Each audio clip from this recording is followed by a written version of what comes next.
Hi, this is Nikki Haverstock, and my husband John, who refused to get a different chair because he thought I'm an Oompa Loompa. he thought he was funnier. Anyway, we're going to do a new recap show that John is absolutely against, which is the Dallas Cowboy Cheerleaders making the team. This is season 16, episode 1. It's one of my favorite shows. It's one of my favorite, like, put it on TV and just I watch them over and over again. There's something about watching young, stunningly beautiful, talented women have their dreams crushed that just seems to really soothe my soul when I'm trying to work. I started watching this show, first time I saw it was probably 7 years ago, probably 7 years ago, when I was working on my first novel, which was never published, and it just has become, for me, it symbolizes fall. I like to put it on when I work if I can, all of that. John claims he's never seen an episode. It's no Office, so I don't watch it. Okay, but you have been in the room when I've watched it enough to where it has seeped into your brain. Unfortunately. Yeah, so John is going to recap it with us the most begrudging way possible, with as bad of opinions as possible. Because I just love, teens crying and getting injured and blowing smoke up judges' Butts. And all that. So super interesting. So anyway, we're going to start with training camp. It is still, so all of the seasons have more or less been the same. I'm going to explain kind of an average season. I get the dates off a tiny bit, but They're normally more or less, so why not just rewatch one season and who cares?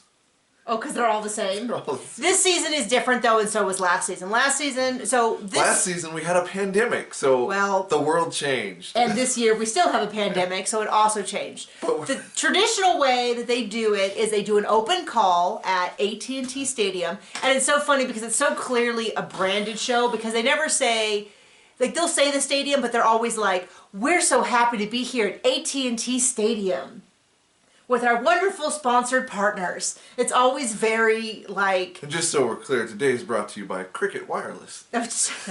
No, we don't have any sponsors. None. Anyway, normally they have an open call. They go on the floor 5 at a time. They do sort of freestyle, and they get a yes, no, or maybe from the judges. And then they have a big whiteboard. This is how it normally happens, and they have numbers.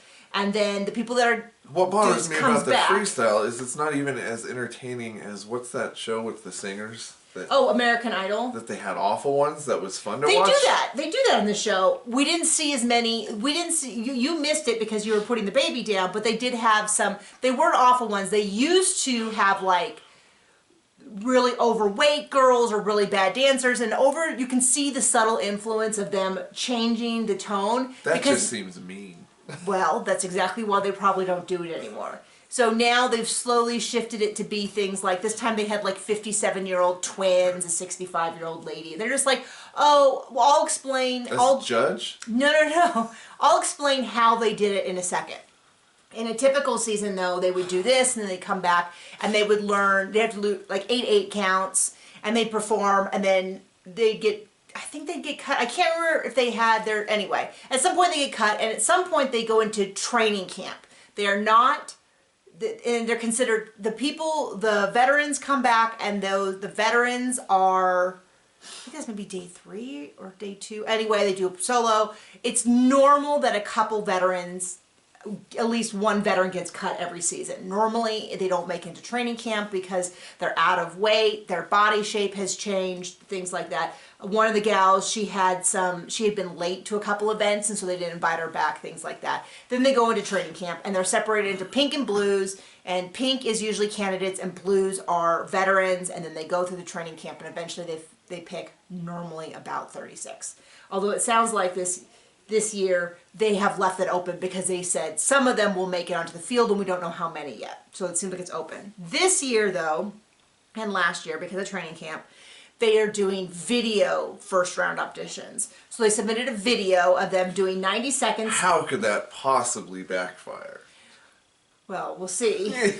At least one of the girls, like, she was in a boot by the time she was invited. But they did, and this is the part John missed, they said they had 600 people submit videos that include 90 seconds of dancing and a short introduction. And I don't know that they have ever said that they're looking also for really pretty girls. They don't ever say that. They'll say vague things like, I don't know if she has the look, I don't know. Like they would never say someone's too old, but they'd be like, I have concerns about her endurance or her ability to keep up. Things like that. So they don't say anything that could get, and they didn't used to. They used to be a little bit more upfront about what they were doing, and now they've become very savvy about it. So anyway, they had 600 people. They invited 51, which includes the veterans to come. Kelly Finglass is in charge. Judy is sort of her sidekick. She's the choreographer. Phil is, I think he might be a security guard, but he's more like an ambassador. He's been there forever. He's well known. Greets them, lets them in. They still have to do social distancing, which is funny to me because whenever you see them in Texas, they're sitting socially distanced, and then as soon as they get up, they're like right next to each other. So it's kind of one of those things where it's very performative. But anyway, they do. They say that they're into training camp, but then they're doing like the audition stuff, which is they're doing a judges showcase.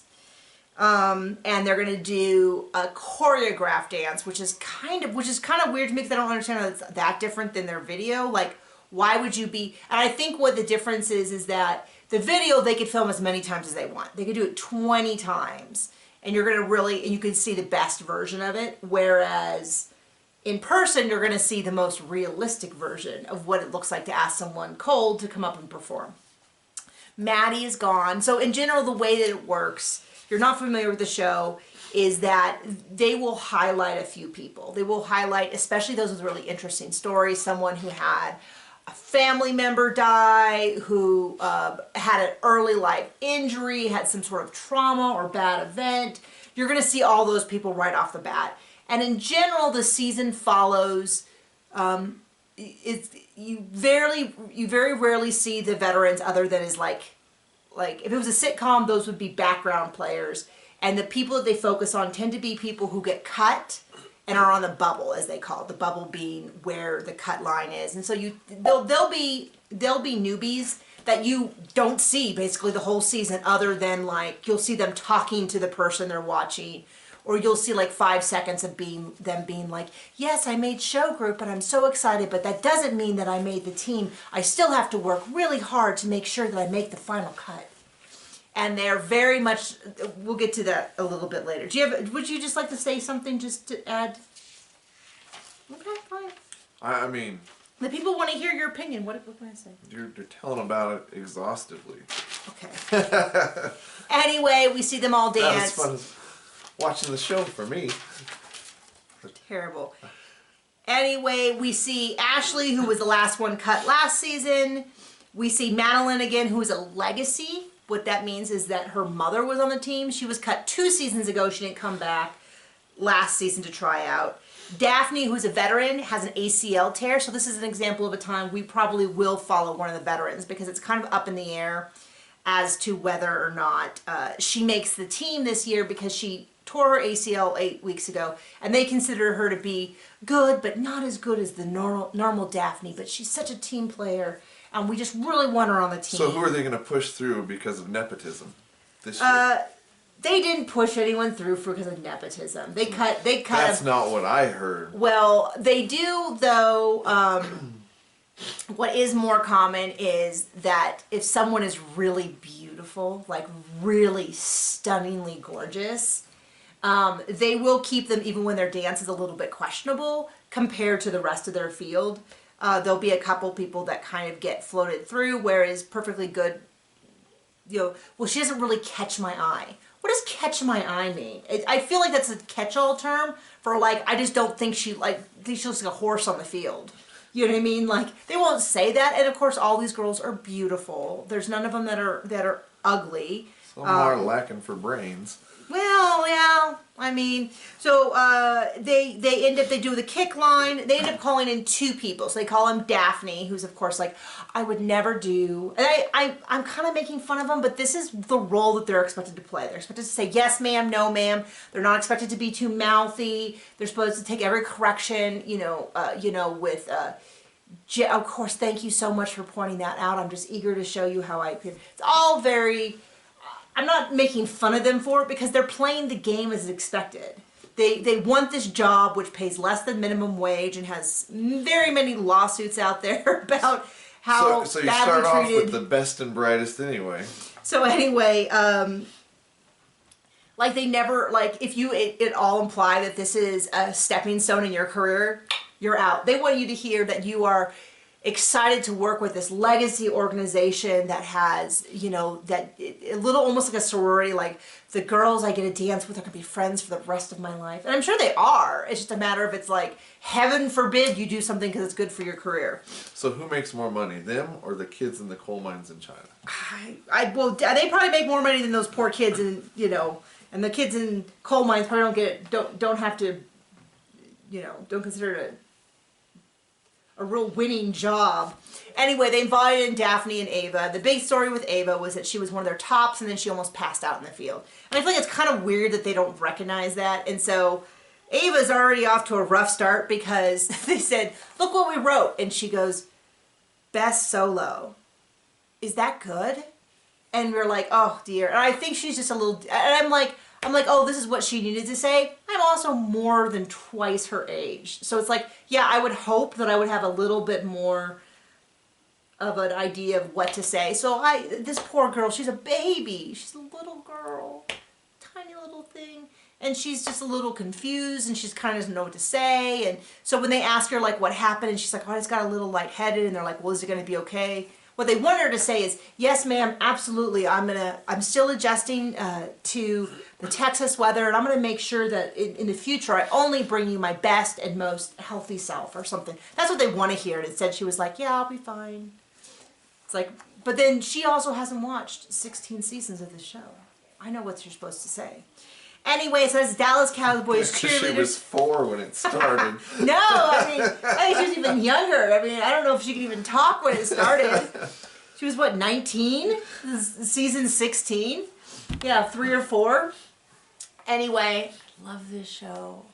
Love everything about it. We've already met several gals who had trauma, who had a dance teacher die, and they'll really milk that the whole way through. I'm not sure what to expect with this season though. Last season wasn't that great because they were in this bubble. And was anything that great last year? Well, yeah. Well, if that's the trend, then this year's also going to suck, because that's what this year also kind of sucks. But anyway, who are your standouts? Are you watching the show? If you haven't watched it, it's on CMT. It's the only thing I watch there.